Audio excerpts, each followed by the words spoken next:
Du är redan redan för det jokes. Jag heter Michael Johansen och är handelsägare och fiskare och fyrkipare av Knappmanskap. Och vad är Knappmanskapet? Knappmanskapet är en för endelös vintage-marknader, plattmarknader. Vi fokus på bara studfotboll, kläder och accessories som smycker och liknande. Och så ett tillsläge?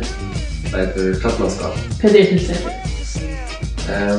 Tillsläge är en plattmarknader där som folk kan ha baser till skriva ett öppna mail och lämna sig till. Och så får det en liten bas på varje affärmeter.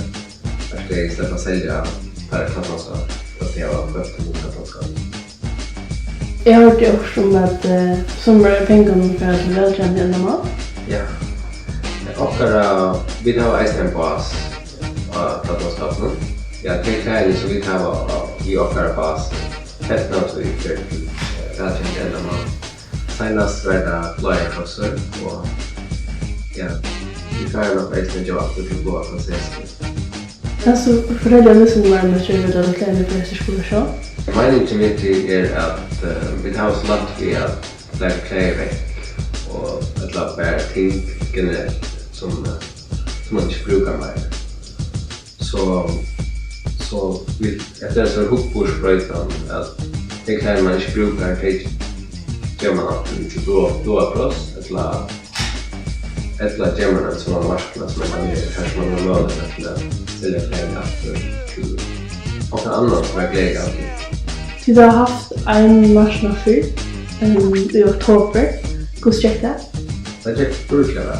Jag kom folk långt från klockan 20 av. Då var det inte bara hipstare. Det var inte bara hipstare, nej. Jag var väldigt ung och gång.